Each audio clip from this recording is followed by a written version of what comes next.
It's all about the journey. It's all about the journey, baby. Ain't nothing changed but the weather. The dangling carrot it hang from the rear view. Hey guys, welcome to Hey Shooter, where we talk about your journey to the sun. I am your host, Thato.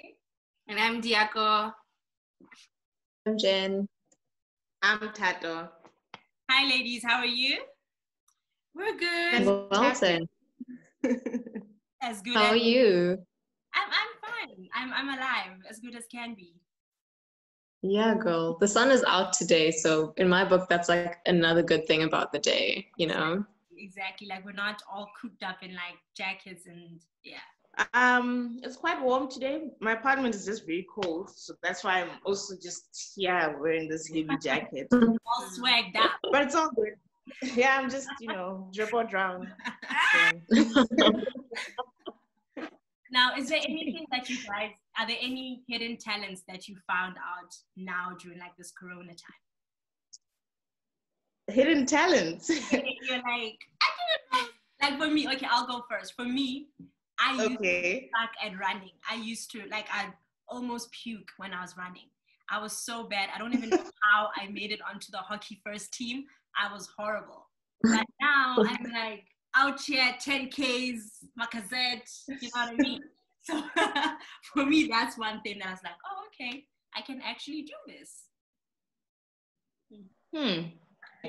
I'm very good at baking. That's one thing I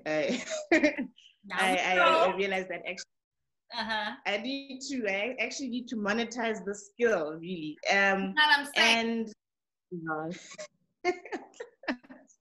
Yeah, I think that's the main one. Everything else is stuff that I've always been doing. Is just that like the whole working out thing, actually, I don't know. The only thing that I have started taking up recently is running, because I also used to hate it. Not that I used to want to puke, but I used to just hate it. And now I'm getting into the groove of it. Yeah, I want to be like you guys, 10Ks, whatever. So I think it's just been a nice time to explore different things. I can't say I've discovered anything. I can't sing yet still. So. And you, Jen?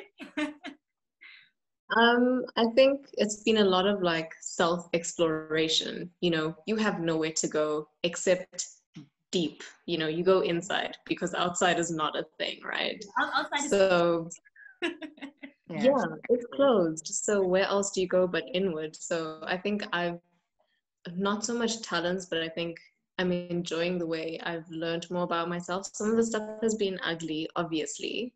I mean, we're all about that self-love, but sometimes the self-love is also acknowledging the dirty bits. I've really enjoyed it, and also like learning some kind of self-control, because you're in one space all the time. Yes. And you're like, that cupboard with the sweets, it calls constantly.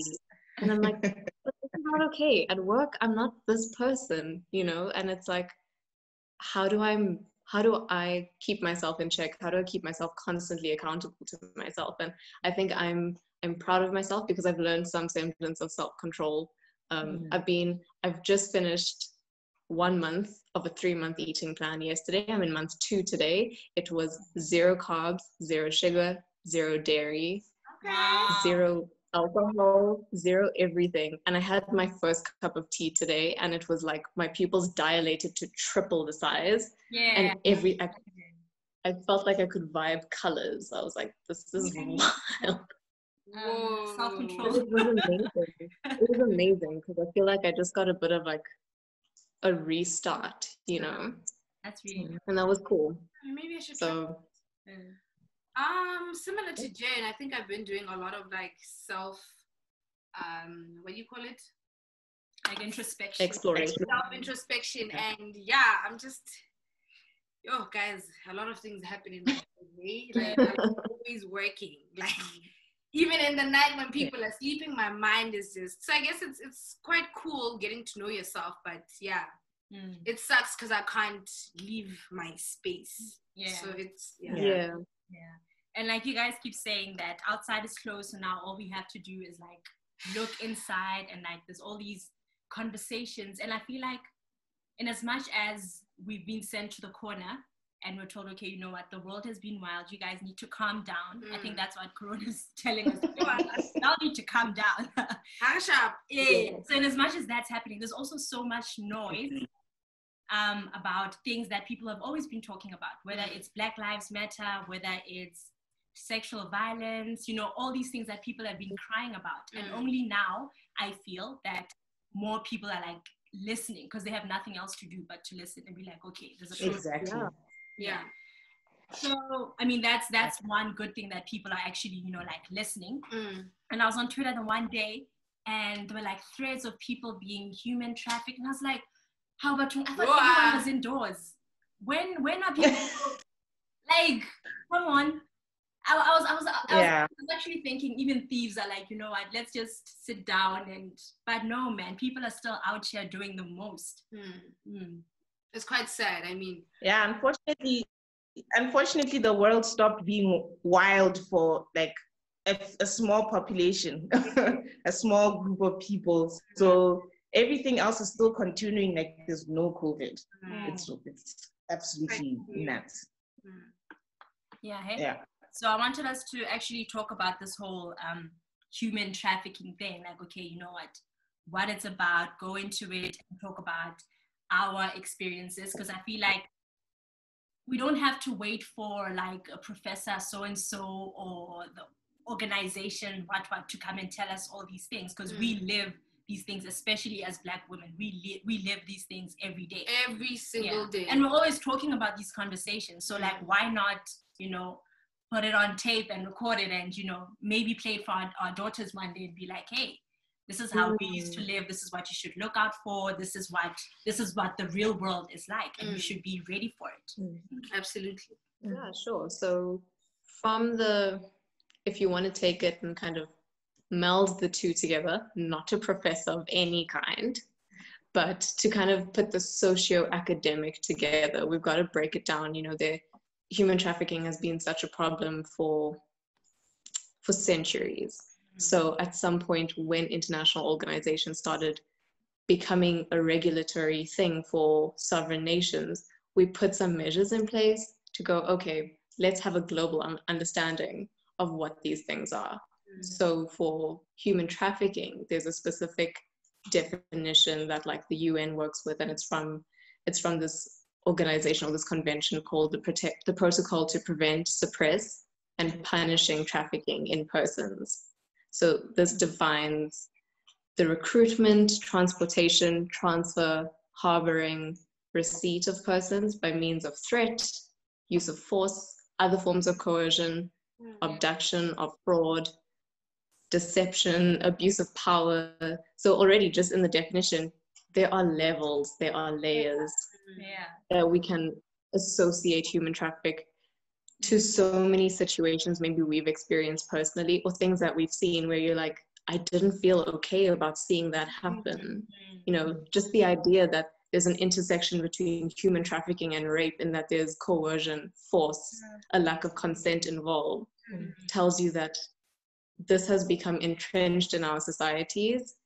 And there are so many ways that it happens. You know, we're not just talking about sexual exploitation, but it's, you know, when you break down sexual exploitation, it's also forced marriage of child brides, which is only now in certain areas like of India, it's officially being illegalized, you know, and it's 2020, you know, how did we get to the point where child marriage is only becoming a thing we talk about as an illegal construct? You know, that girls who have just got their periods are immediately ready to be sent down the conveyor belt of child brides in the communities. And, you know, it's not just the sexual side, it's forced labor, it's human trafficking for organs, you know, these kinds of things. They are black marketed, they're underground, but I think the scariest thing about them is that they're underground, but the only reason why they continue to thrive is that there are people in authority who are actually a part of these rings, and they allow it to happen because, I mean, ultimately, you need people, you need connections, you need contacts to help you. And so this is what we're working against. We're not just working against the bad guys, we're also potentially working against our state security, against our airlines. You know, it's a ring that is just, it's around us all the time. We're working against the people who work in shopping malls, you know, people who scout and you don't even know they're scouting. So many levels. And just to give you some stats, so we'll get the ugly things out of the way, because we want to talk about real life. But the Counter Trafficking Data Collaborative has a global data hub on human trafficking. And as at the 3rd of July this year, there were 108,613 individual cases they knew of human trafficking. This spanned 164 countries of exploitation and victims of 175 nationalities. So this is global. There's only I think just under 200 countries in the world. So there are 175 nationalities of people who they've accounted for as victims of trafficking just as of just about a month ago. And then trends from the last... These are the ones that have been reported. So chances are... Yes, exactly. Yeah. Just like with COVID and just like with sexual and gender-based violence, the numbers just scratch the surface because they're only known numbers. They're only known reported cases. You know, you don't know how far deep that Pandora's box goes. And then just some more feedback from theirs, trends from 2007 to 2017, there was a decrease in cases of forced labor, a dramatic incline in sexual exploitation from 2016 to 17. So I think that might be interesting from an academic point of view to find out, you know, what happened between 2016 and 17, that there was such a rapid spike. And then the highest number, they have lots of infographics that are super helpful for us to be able to conceptualize human trafficking at a global scale. And the age groups that are victims of trafficking, they found the highest number of trafficked people or trafficked persons are people aged between 15 and 17 years old. So these are obviously already minors, but then you also see the value of that age group. You know, why is it that age group? Why is there such a spike in abductions and in trafficking?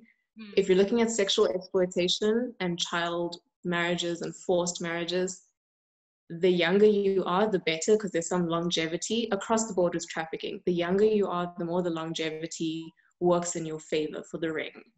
But also for forced labor and for organ harvesting, you want to be getting, you know, that prime cut. You know, it lasts you as long as possible. You get more bang for your buck, basically. I'm going to traffic all these people. They're easy to coerce as well at that age group.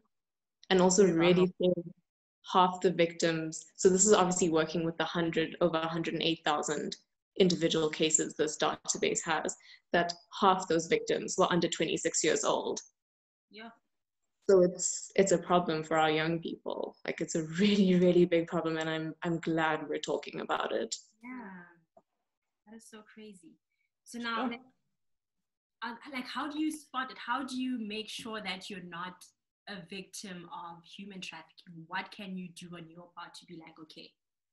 And how do they choose their victim? Like, it's quite crazy that they have a criteria of, you know, maybe they need you to have like a ponytail or I don't know, weird little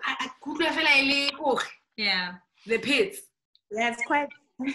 I also used to wonder such things. I remember when I first moved to Joburg, I had to go to the taxi rank. I tried by all means not to look like I'm new to that area.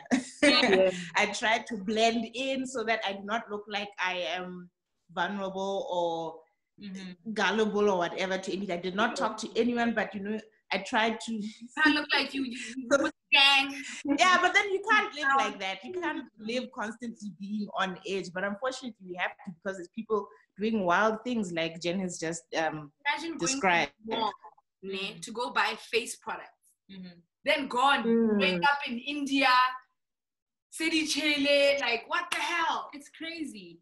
And like another thing that Jen mentioned, about Indian young girls getting married and becoming Indian brides, tradition is another thing that we have to work against, because in so many of our traditions, it's been a thing that, like in Sesotho, there's this term, it's called hushubedisa, which is basically you as a girl, some guy and maybe his homies kidnaps you, just come and kidnap you, and then you're married now. So they kidnap you, you get to the house, and the family accepts you, and they're like, oh, okay, so this is the new bride, welcome to the house. And and sometimes if you refuse, they might torture you or do whatever. So the easiest thing is to just be like, all right, my boy, you my man for life, let's go. But so the thing that frustrates me about that culture, so in the past, I think, this will probably be a topic for another discussion in terms of how traditions have been, I don't want to say misinterpreted, but misused. Let me say that, because originally that tradition was actually a consensual act. The family typically would, like the girl and the guy would actually know each other and consent to the fact that, okay, I want to marry you and this is how it's going to happen. She would probably let her family know. So it was always in the past used to be a consensual thing. Then of course, we evolve as a society, and unfortunately when we evolve, we start to pick up different things from other cultures or something like that. So some people will blame it on colonialism, some people blame it on westernization, some people blame it on whatever. So unfortunately, that's what happens with such cultures, and it's very sad because the modern interpretation of it is really messed up. Let me just say that it's borderline gender-based. It's not borderline, it's part of gender-based violence. So it's very sad, because it's very sad how those kind of well-meaning traditions actually become misused like that. Do you think that kind of thing happens, the kind of the devolution of a really wholesome concept or wholesome process? Do you think the devolution or the de-evolution of it happens because of maybe historical things, like with colonization, with slavery, people had their individual agency and power taken away from them? And do you think maybe it might happen because people are trying to find power vacuums wherever they can, to say like, right, my destiny was taken away from me here, here, and here for my grandfather, my great-grandfather, and now there's a power vacuum thing that used to be like very wholesome and actually a wonderful part of our culture, but now let's exploit it and turn it into something that I can benefit from. I think I actually genuinely agree with that. It's like just trying to grab back as little power from anywhere as we possibly can. And to add on that, I think another thing is that a lot of the practices or customs that were done, they were just passed on without the knowledge that this is why we did 1, 2, 3, 4. So now people just do stuff, and then they are comfortable just taking the bits and pieces they like. They're like, oh, this works for me. Oh, this makes me feel more powerful. Not understanding why certain things are done.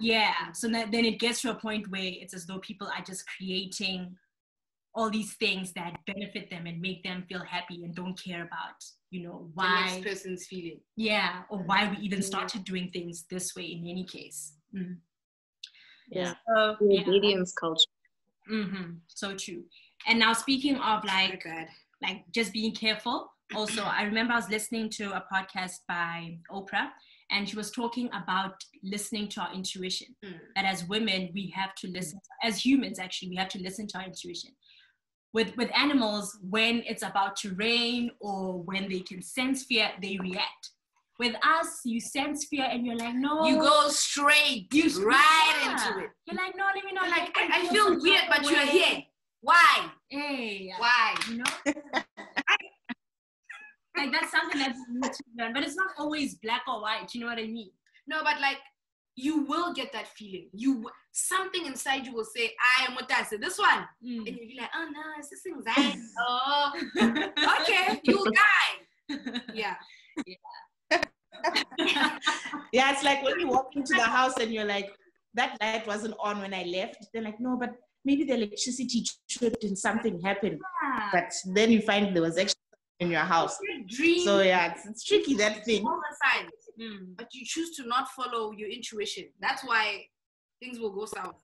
So besides listening to your intuition, trying to not look like a victim in as much as you can, do you guys think there are any other things that we can do to be like, try to not find ourselves in those situations where we are a victim of such a horrible crime?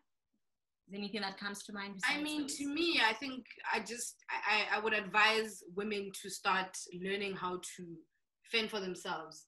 Join boxing classes. Yay.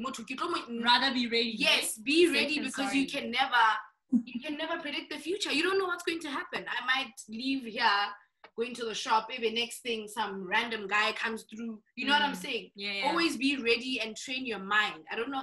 Well, it's not as easy as, like I'm saying, but you just always need to be on edge. Like have your pepper spray. I think what it is we also need to stop being, I don't know, it's there's a book I was reading by Malcolm Gladwell where he was talking about the truth default, and I think we can somehow link that here. So as human beings, I think we generally just always give things the benefit of the doubt. Like, nah, this guy walking towards me is not gonna kill me.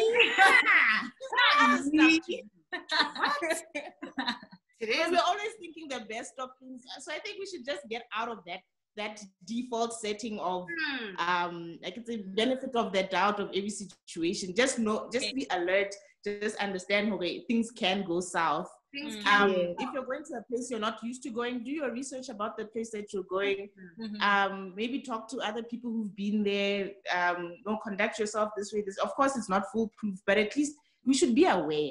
We can't just go into the world blindly. We need to be aware. So I think that helps, maybe. And also being aware of your interactions, whether it's with strangers or, I feel like with strangers, we always have our guard up to an extent. That's true. That vigilance needs to be constant all the time. You need to have eyes everywhere. I constantly, because of all the videos you see on Facebook, as soon as I get in my car, I lock the doors, because I've seen those people, they take 5 seconds to put their bag down and someone's at the back door already, like you got to learn from the things you see. And so that vigilance, you have to learn from the experiences you see, so that you don't have to learn from an experience you suffer yourself. Very true. You know? And so it's understandable that your guard will be up, I think, with people you don't know, but I think especially with people you do know. Yes. Be aware of those people who deliberately want to take you away from public spaces, Yes. Whether it's a guy or a girl, I think we let our guard down all the time with women around us, because I would be a beacon. I would be a safe haven for another woman, for my sister, the stranger. Exactly. But you don't know if it would work the other way around. And I think these girls, they walk up to you, oh girl, your handbag's so nice. Oh my god, you're like, Batum, just distract. Let's go have lunch in. Here, Batum. That distraction, Like, what the hell? And it's something Oprah also said, that never let your the perpetrator, never let them take you to a second location, a location that a different place. Try your level best to stay wherever. So speaking on stay that, where you are. Speaking on what Jen just said now, on you always have to have your guard on, whether you're whether you're around strangers or people you know. It reminds me of this whole thing of being stalked, né? And I mean, it's a bit of I guess it's not as hectic as human trafficking. But in some light, it's a bit dodge. So Jen, I don't know if you know this term, but we know it's not. So now, stalk.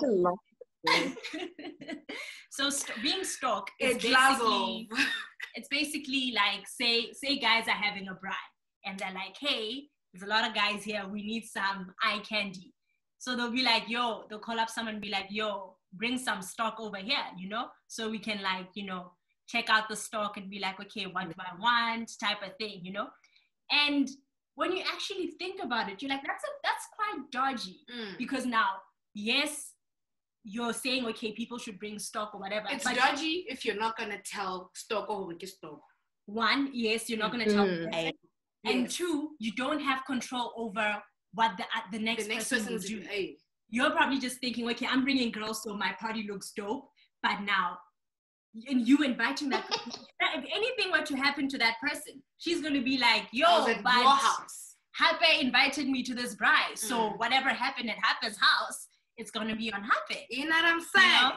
And it's always it's actually really, it's one of it's always one of those scenarios that are low-key, like they're low-key funny sometimes, because you don't know what this person said to his friends when he said he should bring girls. Like, next thing you know, respectable Senat is there and she's just no, but I mean, for me, if you stop, respectable Senat is there trying to have a good time with her Bible and like in her handbag. I'm just there for eye candy. But guys, if I'm stuck, tell me. Yeah. Tell me, who baby girl, wait again. There's a bride guy. Who knows? I feel like bride meat. In fact, I'll never turn down bride meat. Remember when we went to Hearties? And so a friend of mine invited us to Hearties. We went, there was me, Ako, and two of our friends. And then these 2 guys. We get there, you know, it was a bride. We didn't know anyone, obviously. And then we're just mingling. And now, I think when it was like towards nighttime, they're like, nah, let's just party till the next day and then come back to Joburg the next day. We're like, okay, fine. I don't know what happened, but we ended up sleeping in the car. And the next morning, I was like, you know what's not? You were stuck. And clearly, you were giving everybody bat. So nobody was like, okay, they're trying to. Not even the couch, guys. Not even the couch.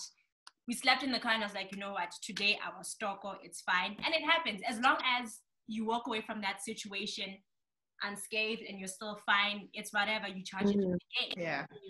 But now, like Liako's saying now, what about the times where things get so bad and you're like, this is a whole, it feels like you're being sold.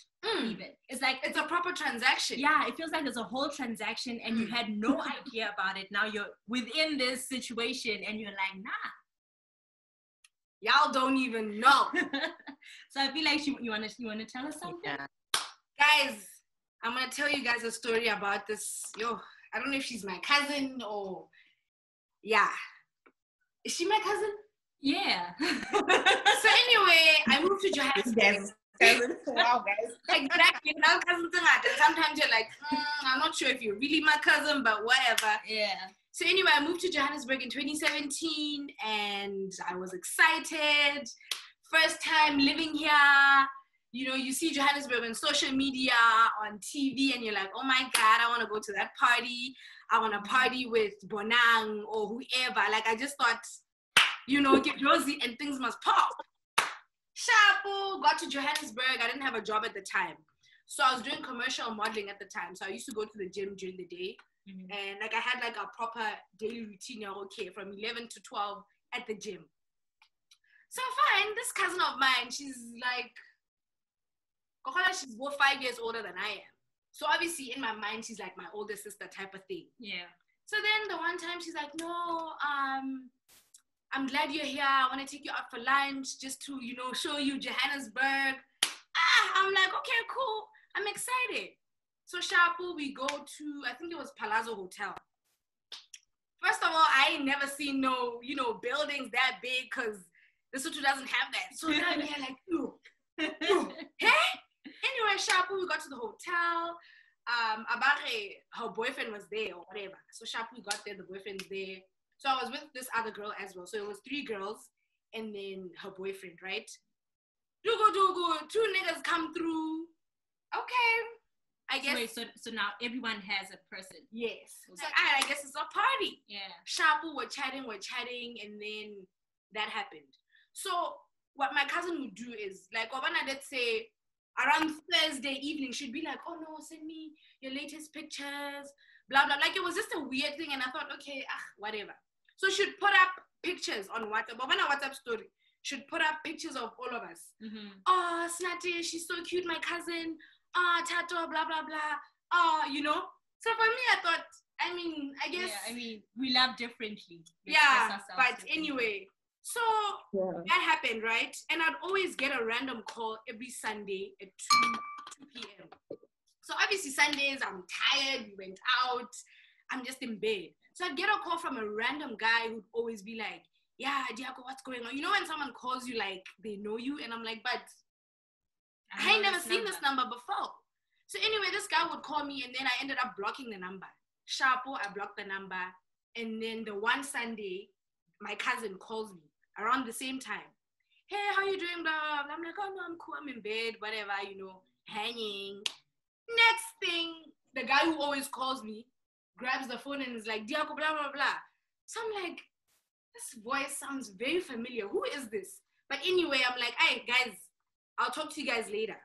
Sharpo. And then, this story is so long. But anyway, let's try to summarize. So then at the time, my sister and I used to sell hair, right? So our other cousin was like, no, I want to buy a Brazilian tontoni, whatever, right? Mm-hmm. So I'm at the gym because Thato was at work. So she says to me, my boyfriend is going to come through and pay for the hair. So this is another cousin. This is another cousin, not the one who sold me. But I just want you guys to understand how these stories connect. So anyway, my other cousin says, no, my boyfriend's coming through. He's going to pay for the hair. Please just give it to him, whatever. So Sharpo, this guy comes through. I'm at the gym. Cool, he comes through in some, some nice car. I'm like, hey, bo, batung, piano. Anyway, Sharpo got into the car. Then on the way, he's like, no, I want to go past the garage. I'm like, okay, cool. But he made me, when you're with someone, ne? He just makes you feel so uncomfortable. Like he was so vulgar and like, when someone undresses you with their words. So the whole time I'm like, but I don't want to be weird about it because obviously I'm in his car. If anything were to happen, basically I'm dead. Yeah. So Sharpo, we're riding along. Now he's like, no, he wants to go to some other garage. I'm like, but I thought you were paying for hair. I'm going home. Yeah. I'm sweaty. I'm from the gym. Anyway, Sharpo, then I was like, I felt uncomfortable. I'm like, let me just buy something to drink. Bought some alcohol. Then he ended up washing his car. So on the way, obviously, we're chatting. So I'm like, oh, no, I just moved here. I don't have a job. I'm doing commercial modeling. He's like, no, I know people in places. If you want to be a vixen. I'm like, my boy, no. A what? A vixen. Video vixen. Like, in music videos, I'm there like, hey. So I'm like, I don't do that. Like, in like, commercials. Yeah. Sharp. Anyway, he starts being weird, like suggesting things. How he also has another business. Yeah, he will offer me a job. But now he's starting to say that I should know, Hore. Once I get the job, bro, after hours, basically, I'll be lunch. So I'm like, wait, are you already telling me, Hore, you're going to give me a job, but I should know, Hore. When people leave, now I need to pay my rent. One-on-one type of thing. So I'm like, okay, this is uncomfortable. Like, anyway, let's just take me home type of thing. Sharpo, we get to my place. He meets my sister. Oh, whatever. We bring the box of hair. Now we are selling hair. We are in the business of selling hair. Hey, Brazilian, guy is not there. Looking around. When someone is like, looking around and like, oh, that's a nice ing. So I'm like, hey, this is weird. Anyway, Sharpo. Then he says to me, listen, I'm going to set up your interview for tomorrow, 9 a.m. And then you can come to the office, do your interview, then you're going to get the job. So obviously, I didn't tell my sister the full story because now I'm just like, I want this guy to leave. Sharpo, he didn't buy the hair. I walk him out. I'm like, oh, no, anyway, I'll see you tomorrow because I'm just like, Sharp, he leaves. So my sister's like, oh, I'm so excited for you. You got an interview. I'm just looking at her like, this one don't even know. Girl, you don't know. Like, don't know. Sharpo, I was uncomfortable the whole night, like, no, man. But now I'm like, what's going on? So remember, this person is also my cousin's boyfriend. He came to buy hair. But now you're suggesting, you're going to give me a job. I'm going to bend over tables. What's going on? Sharp. Hey, was that what he was saying to you? Yeah, like he was very... Like, but I were in a joking manner, like, and I'm just like, I don't know, you make me feel very uncomfortable. Sharpo following day, guy calls me, I don't go to the interview, I block him, he calls my sister, hey, he's just very aggressive the whole time. That happened, and then I blocked him. So I eventually tell my sister the truth of, bruh, this guy made me feel uncomfortable. I'm sorry, I'm not in the business of getting a job through. I'm sorry, like I can't. I need to feel respected at work and feel, like I earned this. Yeah. Anyway, that happened. My cousin is on WhatsApp. So she posts a picture standing this by. is the first cousin. I feel like... Sorry. Just to read. The first cousin is the one that she used to go out with and... That I met in the Hyatt Palazzo Hotel. Yeah. Now, the second one is the one that sent this guy to come and buy hair. But instead of buying hair, this guy was just being creepy. And, he was shopping. He was shopping for other things. He was shopping for other things. Sis. So now you get a call from cousin number one. No, not a call. Cousin number one posts a picture on WhatsApp. Yeah. Where she's standing by the very same car I was in, but I didn't notice it because I was like, so I'm like, oh girl, get your money, blah, blah, blah, I'm just like, oh, you look nice. And then after I comment, she's like, oh, thanks, cuz, blah, blah, blah. 2 minutes later, I get a call. Wow, I can't believe this. How dare you? This guy says he fucked you. I'm like, which guy? No, this guy, he says he was with you on Wednesday. And yeah, so I'm like, dude, why would you believe a nigga? Like, first of all, how do you even know this person? Because you never said you know this guy. Remember, there's a guy that calls me every Sunday at 2 p.m., who will be talking whatever, trying to, and I'm just like, I don't know this person. So now, you know this person, and why are you concerned? From my point of view, I'm just like, wait, who called you? Cousin number one called Cousin number one called me. I commented on her WhatsApp saying, that's a nice picture, blah, blah, blah. Yeah. Then I guess she had a conversation with this guy. Oh, my cousin just said this. Then this guy says, oh, no, I was with her. I fucked her on Wednesday. Oh. Yeah, so she calls me on some, dude, you fucked this guy. So I'm like, why would you even, So I just dismiss her. I call my sister, I'm like, bruh, hey. So I'm basically dishing up the dirt. Shapo, what happened? And then she calls me back and says, this guy is like, no, he actually has videos and voice notes of us having sex. And he basically described our house. So I remember when he was in our house, he actually asked to use the bathroom. So I'm like, oh no, man, it's straight down. Then he asked me where my bedroom is. So I'm like, why do you want to see my bedroom button? Hey, man. Anyway, that was that. So my guy then describes to my cousin, no, they have a gray couch. They have a white carpet. This is what the house looks like. So now my cousin's convinced her, yay, basically I fucked this guy. This guy's like, no, I fucked him outside. Guys, imagine fucking someone outside, complex by the car. This is what this guy says, right? Sharp. So this is so wild. Dude, my cousin, someone who I thought is an older sister, like, Sharp, at the time I was dating a guy, he stayed in America. Guys, 2 days later, my boyfriend, what are you doing in Johannesburg? Hey, you're out here fucking niggas, blah, blah, blah. Guys, So I think to summarize your story, she sold me to that nigga, and I'd get texts, bo, come to Hydro Apartments. I'm like, this chick. So every time she uploads pictures of me on her WhatsApp, it's like a catalog. Okay, this is how she looked today. Like, what the hell? But like, I don't even understand why the guy had to go and lie. Eh? Like, I don't understand why the guy had to I think the guy wants to be that guy. He chowed me. He chowed me, and I know so much. I chowed her outside. I know how her house looks. They have a gray couch. They have. What are you going to gain? Also, my cousin, are you for real? I feel like there's also so many. I think she's mad I think she was mad at you because she probably feels, well, okay, this guy did this, but he's not paying me for this transaction. Oh, just I try to call, but actually fucking the guy. So it was that thing, Yahori. Now you want my little cousin, and I'm here. Yo, guys, that chick is messy transaction. Bah. Imagine.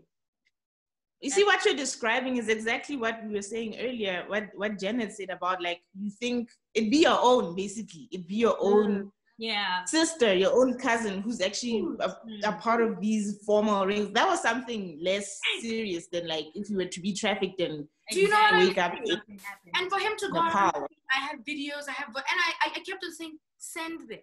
If you have evidence, let's see it. Yeah. Why do you feel the need to go around and, like, ruin my reputation like that? Yeah. So much that you even tell my boyfriend? Wow. Like, nah, that was like he's mad she didn't get paid. want to watch the world burn, honestly, because he knows what that rumor will do to you. Exactly. He knows what it will do to you. Yeah, exactly. Like I had a similar situation with someone I also trusted. So this person, basically, she was working on like a business thing, and I think it was like an informal business meeting. So she was like, no, I should come with, it's just going to be dinner, blah blah blah. So I never go anywhere. Like I go to places with the people I know, whatever. So I'm like, oh, you know what, let me just go. We go there for dinner. And he is somebody he is well known in his circles and in South Africa. So he's there with his bodyguards and we're having dinner. And then after dinner, and this is something that annoys me so much, I don't listen to my intuition. I'm always trying to see the good in people. It's wild.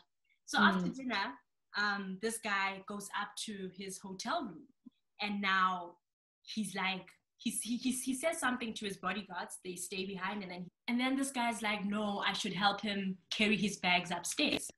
So I'm like, what? Nigga, you have 3 bodyguards. Like, what are you paying them What's for? the point? You know what I mean? And then, so instead of, talking to him, I'm talking to this person, the person that I trusted. And now this person is like, no, just help him, it's fine, just do it, So she didn't say in those words like, okay, just do it to make sure that my deal goes through. But I could tell that, just be nice. Let's just be nice to these people to make sure that my deal goes through and that I get what I want, type of thing. So me being Senate, I'm like, it's whatever. I'm just going to take the bags upstairs and come back down. Go upstairs, we get there. And now this guy's like, big Papa Pump, We get to his room, and I think it was like all the way to the room. We get to the room, and this guy starts like kissing me. I'm like, whoa, daddy, whoa, whoa, whoa, whoa, whoa, hold up. Whoa, whoa. And I'm like, whoa. He's like, no, man, it's nothing. I'm like, what do you mean? What are you talking about? Like, I think then it hit me, and I was like, I never signed up for this. What the hell is going on? This guy was so pushy. Like, I even lied. I was like, no, I'm on my period. He's like, let me see. I'm like, what kind of person wants to see? What the fuck, dog? I'm like, what? And then, like I said, he was big Papa Pump. So he pushes me on the bed. And in my, like, a part of me was like, this is it. This guy is going to do what he wants with me, and that's it. And then another part of me was like, oh, hell no. So then I was like, no, this is not how it's going down. I was like, and then I was like to him, do you realize that on my way up, there were cameras everywhere? And when I leave this hotel room crying and screaming, your name is going to be dented. I don't care about me, because clearly you also don't care about me, but your name is going to be dented. And just after I said that, like he switched, and then he just got up and got off of me. And it was obviously very uncomfortable. I left, I went down, and then I spoke to this person that I was there with. I was like, dude, what's going on? What just happened?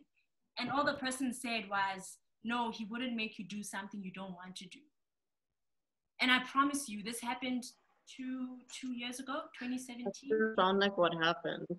Dude, and I couldn't even, it was something that I didn't even talk about, because I felt, first of all, I shouldn't have gone upstairs with him. That is totally You shouldn't have left the house because you didn't even want to leave the house. I didn't want to leave the house. I shouldn't have gone upstairs with him. But I'm like, even if I was being nice, no one has the right to do that. And I also felt like this was a transaction that was done above me. Like, I was not even consulted. Like, come on. Now I'm in this situation where this guy feels he has the right to do that to me. And I was, like... And you don't even know if that person got paid everywhere. Now you're just... Yeah, or is this like part of seeing the deal? Like, what the hell? I was just so traumatized. It'd be the one. What you're describing reminds... I don't know if you guys watched the Jeffrey Epstein documentary on Netflix. That's exactly what, like, the girls were going through. And the lady who was the Mutana transactor, like, just recently got arrested. Really? And chances are she's probably gonna get, I don't know. It's just wild. Like, what you're describing reminds me so much of what I saw in that documentary. So now how do you guard with people that you should be trusting? Like exactly. Like we mentioned earlier, I would never do such a thing to the next person. You know what I mean? So now, how do you know that, okay, you know what, I should not trust so-and-so, or like, why are we not respecting one another? And I mean, granted, there are people that are willing to do that. There are people that are like willing to sleep for money or do whatever. Ask the person. If I'm down with it, I'll say, yo, I'm down with it. What's my cut? Let me bag 5K. You know what I'm saying? Yeah, like what's the fun in not letting me know what you're getting into? You're just traumatizing me. Yeah, that is dark.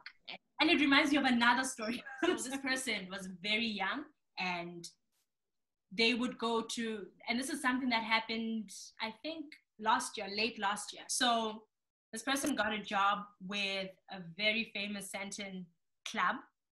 And basically they were like, we want you to bring people to our club. So the person was like, okay, what's the deal? Basically, you call up people, you guys go for dinner. After dinner, you come through to the club and you have your section, you have drinks, and then after that, we give you money. I mean, to anyone, it sounds like a dope deal. Like, okay, I'm getting paid. I need that job right now. I'm getting paid to party, to eat and party. What? You know what I mean? And now, especially to somebody who's young, because now for someone like me, I'm going to be like, nah, I understand business. What are you guys getting from this? I'm sure you don't just need to see people in the club. You need people to be paying and making it rain in the club, you know? So fine, this person took the job, and I think for like 4 weeks, so like for the first 2 weeks, highlight people and be like, yo, y'all want to go to the club? And these are like young kids. Also, so obviously they don't have... to add, they gave this person a ratio, bring 6 girls and 4 guys. Oh, yeah. They always... Yeah, it has to be like 6 girls and 4 guys. They always give you like a ratio, maybe 7 girls, 3, like it's always it has to calculated. Be more girls than guys. So now, even the people that this person is bringing in, it's like young people who obviously on a random day wouldn't have the money to actually go to this club. Yeah? Fine, so this thing happens, and for like the first 2 weeks, it's fine. You know, it happens, chap.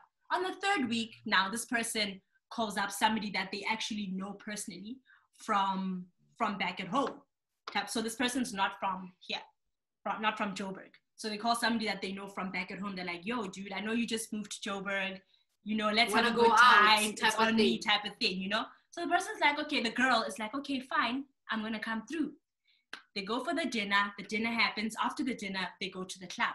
Now, as they enter the club, now this person only realized, like in hindsight, like, wait, actually, every time we went into the club, it was always separate the girls and the guys. So it was always the girls first. They would go in, and then the guys will go in.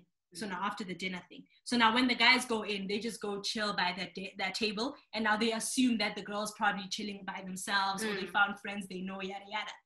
Guarantee these girls are actually being shown to different tables, and they're told, you go to that table, you go to that table, there. Type of thing. There's already a scary man there, like, you know. So now this one time,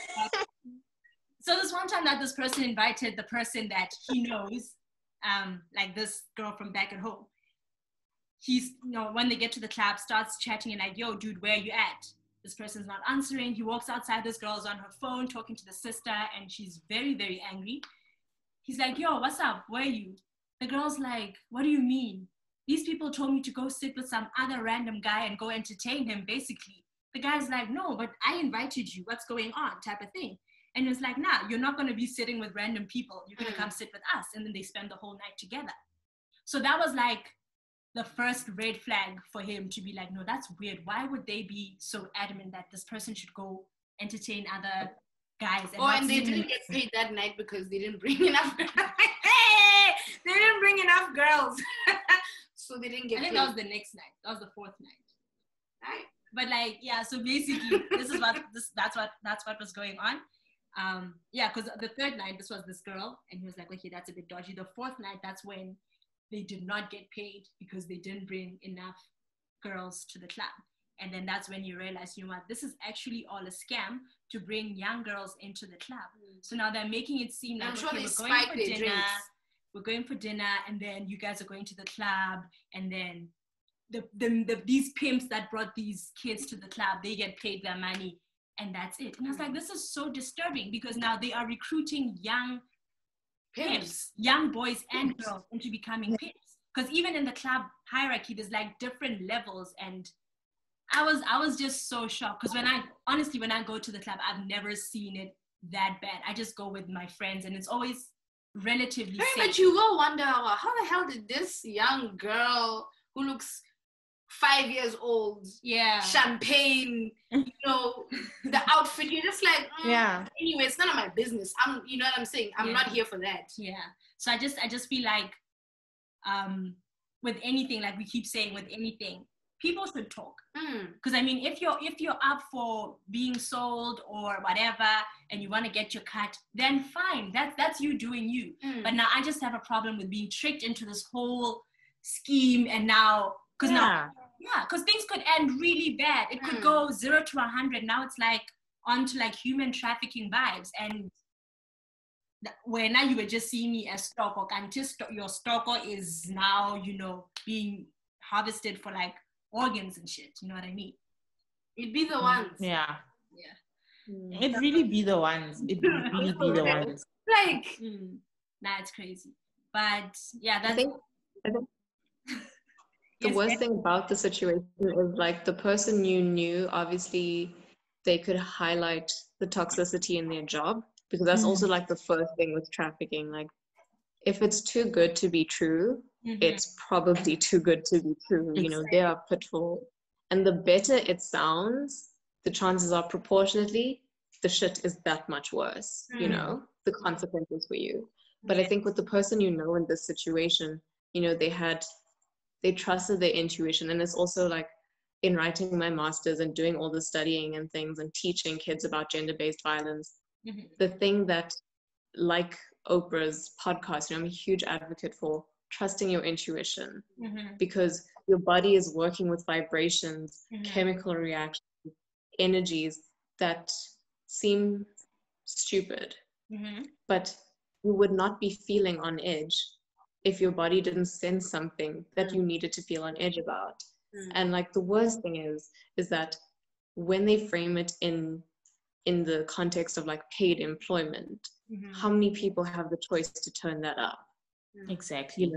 And so they can say, well, you did this by choice. This is your job. You could go work packing groceries if you wanted to, but this is your job. And really taking advantage of the plight of poverty, and taking advantage of unemployment.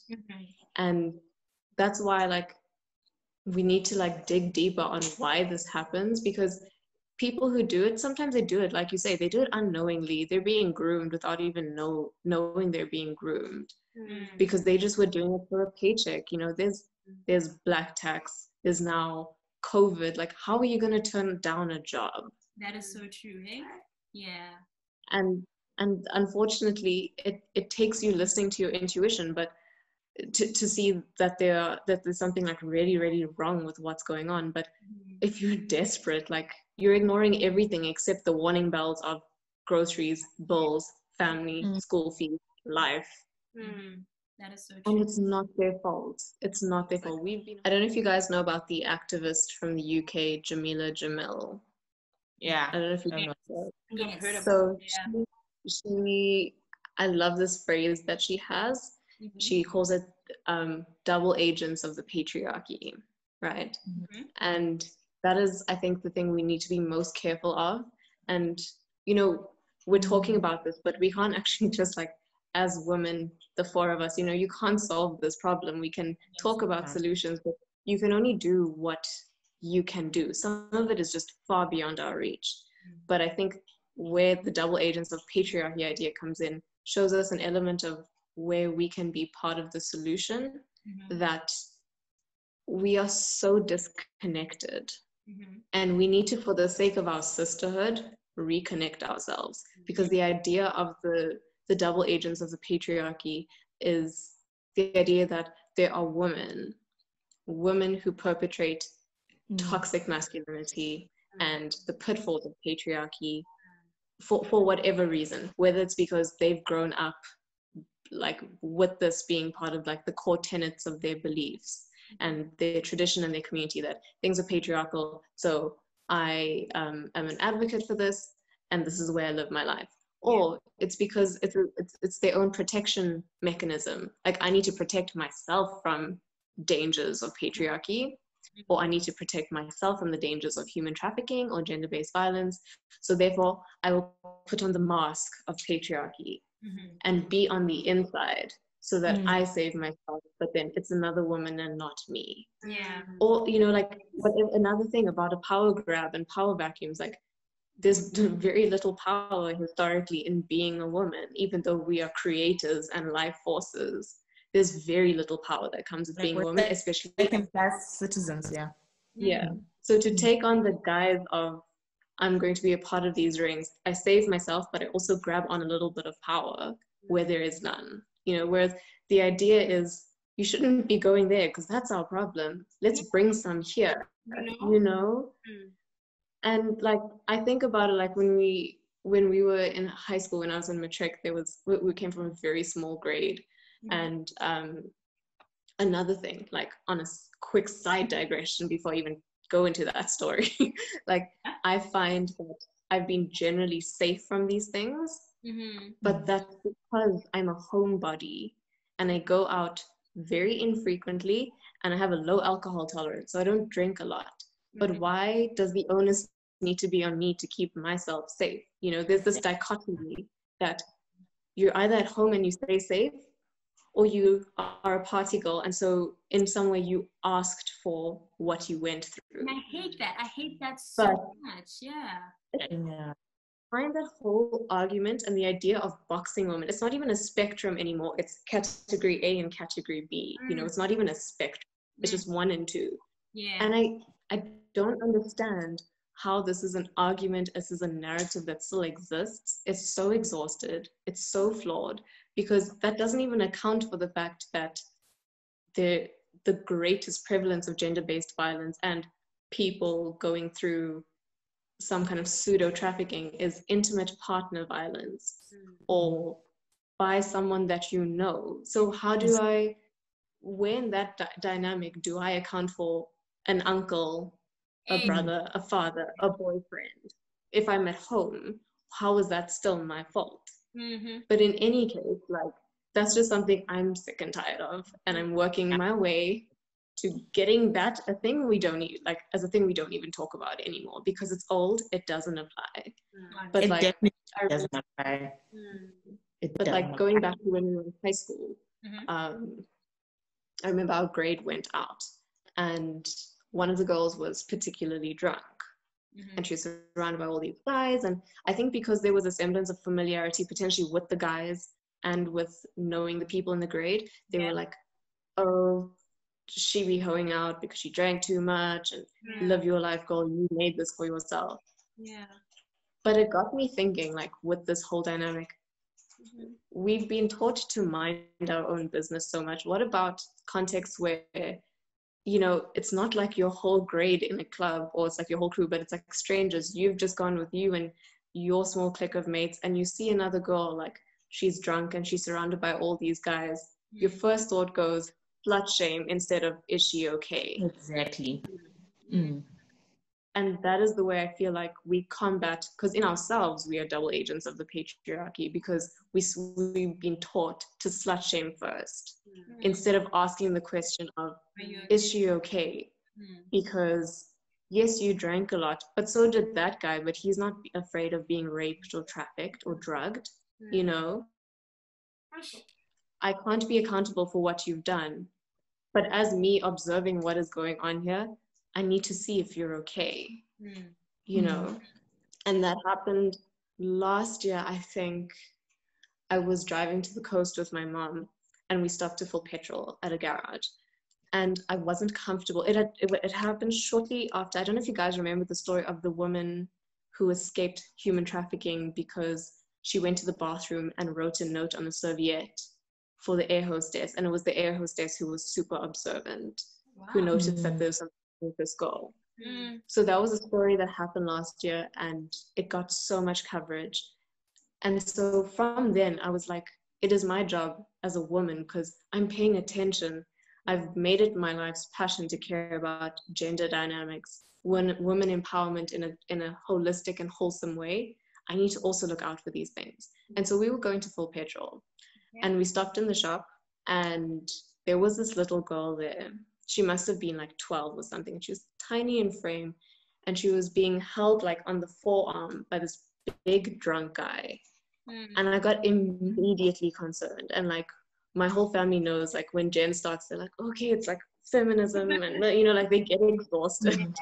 But bless my mom, like she's always on board with like things I have to say, because she knows where they come from. And I was kind of telling my mom, like, you know, just I'm not okay, like something looks funny here. You know, look at the way this guy's holding her, she's looking down, you know, all the things that I was advised to look out for in human trafficking. So I was like, I'm not okay with this. So then as a woman, unfortunately, like we have no power. You have to have allies in men. You know, we have to have those allies who help us. And so there was a man in the line at the shop, and I was like, look, I'm not feeling comfortable. Please just wait with us while we see what happens to this girl, what car she goes into with this guy. And I mean, it turned out to be something that was nothing. It was just a drunk uncle, and the whole family was in a bucky. Well, that's the story they told us, but we went to a woman at the car, and we were like, what's going on? She was being grabbed. I didn't like the way she was being treated in the store. Is she safe? And obviously it could have been something entirely different. For all I know, they could have been lying to me, and they could have said, I'm her auntie or I'm her mother, and it's fine.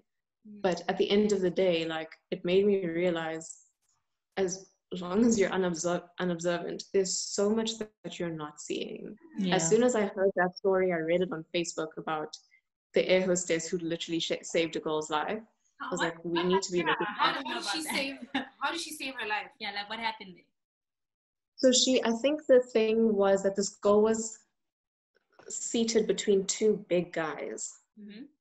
And when it came to asking her what food she would like, if she was okay, you know, as cabin crew do on a flight, these men were speaking for her. And that's one of the things to look out for and she was not making eye contact. Another thing to look out for, you know, if you suspect someone has been trafficked. And she was not making eye contact, and she was not speaking for herself. They would say, she will have this, she's fine, leave her alone. And they were super dismissive. So that got the air hostess on alert. So then when, I think at some point when the men were sleeping, this air hostess, I think, kind of indicated to the girl that you should go to the bathroom. And the air hostess had left, I think, paper or a serviette and a pen in the bathroom for her to write on. And she just wrote, help me. And she went back to after the bathroom. And that's when the air hostess knew something is wrong. I just got we need to now. So she told the captain.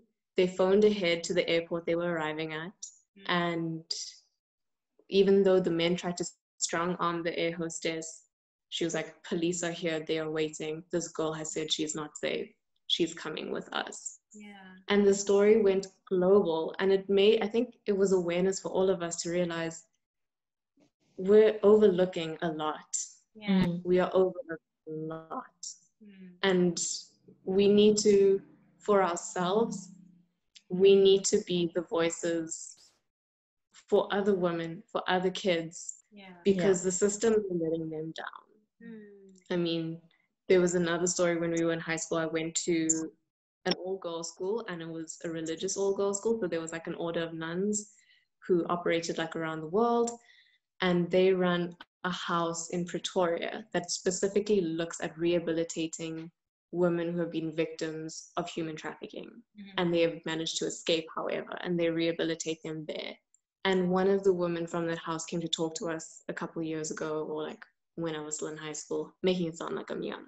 It was a long time. I forgot it. She was trafficked, and she was in Cape Town. She was in a prostitution ring.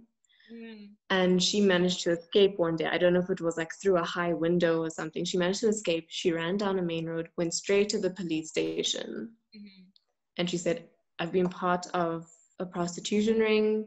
I'm scared. I don't have contact with my family. Please help me. This is my name. And the policeman picked up the phone. He phoned the pimp and he's like, your girl got out. Come get her. Wait. Wait, what? So these They people are have connections involved everywhere. Literally, they have connections everywhere. everywhere. Yeah. Everywhere. So she went back to the house, basically.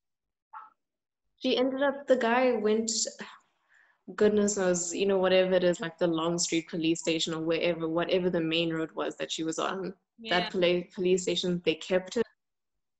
Her pimp came and fetched her.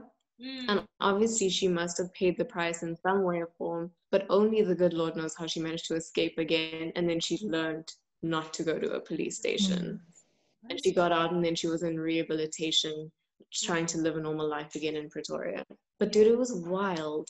Like, you can't trust state security because, again, people are desperate for an extra cut of money. They are desperate for a bit of power. Yes. You don't know what lengths people will go to. Yes. And that is the scary thing. Yeah, very true. Sell your cousin, sell your friend, you know, sell your child. It's wild. Yeah, guys, that's crazy.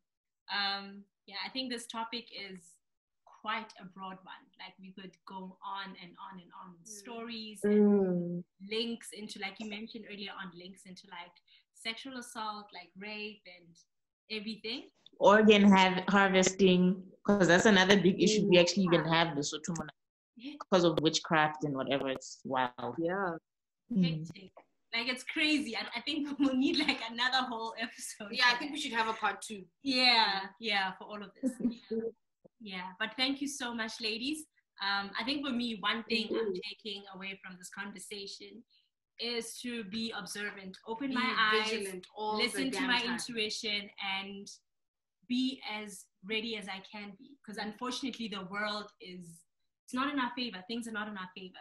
If it means getting into my car and locking the doors, that's what I'm gonna do. Get pepper spray, you know, and like we keep saying, talk about these things, you know, because the more we talk about it, the more people come out and they're like, oh shit, that happened to me, and I didn't feel okay with that, but I also didn't know that it's wrong. You know, I just had a feeling. Yeah.